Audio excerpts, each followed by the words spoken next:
La République, très attendue à cette tribune, a redit à haute et intelligible voix sa position par rapport à la FAO, exprimé sa profonde déception par rapport à cette conférence de haut niveau, mais avant cela, Maître Abdoulaye Wade a tenu à faire une autre précision de taille. Monsieur le Président, Mesdames, Messieurs, je voudrais, pour commencer, rendre hommage à M. Jacques Diouf, directeur général de la FAO, qui est un Sénégalais, car les propos que j'ai récemment tenus sur la FAO ont pu faire penser que je ne l'appréciais pas, c'est une erreur. M. Jacques Diouf a été mon candidat. C'est moi qui l'ai présenté à l'Union africaine et il est devenu ainsi le candidat de tous les États africains, candidat unique. Et c'est comme ça qu'il est devenu 2 fois directeur général de la FAO. Vous donnez à un pilote de ligne, à un pilote professeur, un avion qui n'est pas bon, il ne peut pas aller très loin. Si vous ne lui donnez pas suffisamment de kérosène, il ne peut pas non plus aller là où il veut aller. Le problème, c'est la FAO, ce n'est pas M. Jacques Diouf. L'audit indépendante, d'évaluation indépendante, a été beaucoup plus loin que moi, a fait des critiques extrêmement sévères contre cette organisation, qui a commencé sa chute depuis plus de 20 ans. On a établi que la FAO a perdu près de 30% de ses ressources et près du tiers de ses effectifs. Voilà la situation. Je ne pouvais pas non plus attendre le départ de M. Jacques Diouf, sénégalais, mon candidat, pour faire des critiques que j'ai envie de faire. Ce ne serait pas honnête. Alors je vais me résumer, puisque nous avons 5 minutes. Nous avons fait ça fait 10 000 kilomètres que j'aurais fait. Les 5 minutes viennent très cher. Je voudrais dire tout ce que nous disons ici, cela a été dit. Ban Ki-moon l'a dit, Jacques Diouf l'a dit. Nous ne faisons que des redites. Ça ne va pas. Je ne mets pas en cause la coopération multilatérale. La Banque mondiale, le FMI, ils font leur travail. Je ne mets pas en cause la coopération bilatérale avec les différents pays. Mais le problème, ce sont quelques institutions internationales qui prétendent s'occuper des questions d'agriculture. Je dis le concept de food assisting est dépassé. Nous ne pouvons pas continuer à être alimentés comme des mendiants, je l'ai déjà dit. Il faut dépasser cela pour assister l'agriculture.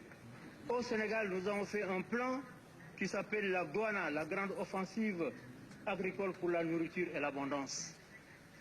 Ce plan, je l'ai chiffré, vous allez me dire, mais c'est ambitieux. Oui, c'est ambitieux. À 800 millions de dollars.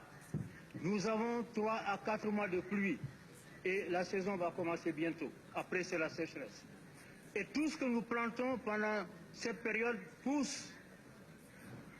Donc, il faut que nous fassions tous les efforts pour cela. Mais au moment où je présente donc ce plan, la FAO vient de me donner sa contribution à ce plan, projet FAO, type d'assistance, fourniture gratuite d'intrants, engrais et semences, montant du projet 500 000 $. Intrants, 298 500, frais FAO, 52 525, consultant international, 45 000. C'est cela que nous ne pouvons plus accepter. Ce que nous demandons, c'est nous assister pour développer nos agricultures, pour assurer notre indépendance alimentaire. Et cela, j'ai lancé un pari et nous verrons bien dans les 4 mois qui vont venir. J'ai fait un discours écrit qu'on va distribuer. Je ne vais pas vous le lire. Mais je dirais simplement que après les critiques de l'audit dont j'ai parlé tout à l'heure, il nous faut penser à une nouvelle institution, ramener toutes les institutions à une seule institution efficace. Pour faire quoi? Pour faire quoi? Mais pour d'abord siéger. Nous demandons qu'ils siègent en Afrique. C'est nous qui avons les plus de problèmes. Pourquoi ils seraient à Rome pour avoir des experts ou des choses comme ça, ou à Washington? Donc pour nous assister dans l'agriculture, nous avons des terres, nous avons de l'eau pour la plupart. Je parle surtout des pays du Sahel.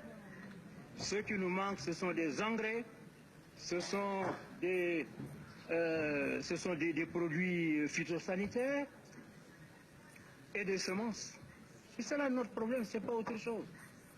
Alors, au lieu de nous envoyer des experts qui viennent faire ce que nous savons faire mieux qu'eux, parce que la plupart de ces experts-là, je regrette, ils ne nous apprennent rien du tout.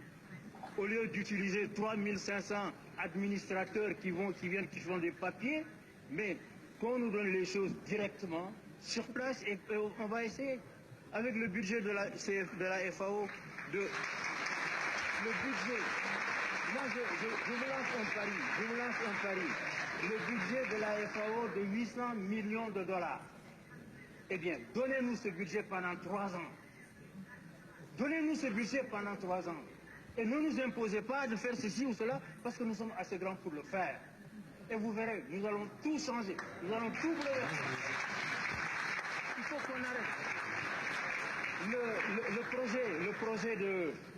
Le projet de résolution, quand je l'ai lu, j'ai ri.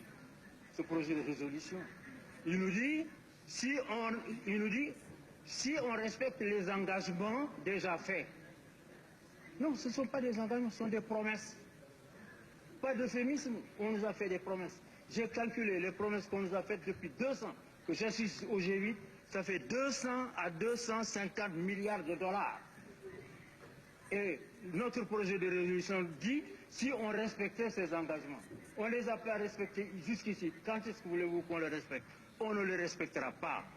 Il faut qu'on change de méthode. Alors je conclue en disant, monsieur le secrétaire général, n'allez pas encore nous amener une institution qui va faire ses essais pendant 8 ans, 10 ans, pour qu'on dise ça n'a pas marché. Consultez-nous, faites des réunions régionales en Afrique, en Asie, en Amérique du Sud, et demandez-nous ce que nous proposons. Pour une fois, demandez pas en 5 minutes. Mais organisons une réunion au niveau de l'Union africaine où vous nous demandez qu'est-ce que nous voulons. Et faites ce que nous vous demandons. Et mettez-nous à l'essai. C'est cela que nous vous demandons. Maintenant, malheureusement, en quittant ici, je vais rentrer chez moi. Je vais rentrer chez moi et plus tard j'irai à une réunion de l'Union africaine. Les gens font beaucoup d'espoir sur cette réunion. Je partirai déçu et pas déçu. Déçu parce que je pensais on allait nous demander devant la crise, qu'est-ce que vous proposez? Non. On vient, on se lance dans des considérations sur les considérations des déclarations climatiques. Alors que nous avons traité ça aux Nations Unies. J'étais le président de la 4e commission. On se répète pour se donner bonne conscience. Alors qu'est-ce que nous allons dire là-bas? Chez nous, moi je dirais que j'ai été déçu. C'est ça que je veux dire. J'ai été déçu et j'espère que nous aurons l'occasion de nous réunir en Afrique, en votre présence à tous, pour que nous vous disions ce que nous voulons. Ne venez plus nous imposer des institutions, ne venez plus nous imposer des experts. L'Afrique d'aujourd'hui, ce n'est pas l'Afrique d'il y a 20 ans. Aujourd'hui, nous avons des cadres dans tous les domaines, diplômés dans les plus grandes universités. Alors qu'on arrête cette farce. Excusez-moi. Alors, je dirais à mes compatriotes, appliquons mon plan Goana, dans 4 mois on verra. Pour l'instant, même si vous avez faim, serrez-vous la ceinture. Peut-être qu'ils vont me dire, donnez-nous les ceintures. Alors à ce moment-là, je pourrais faire appel à vous.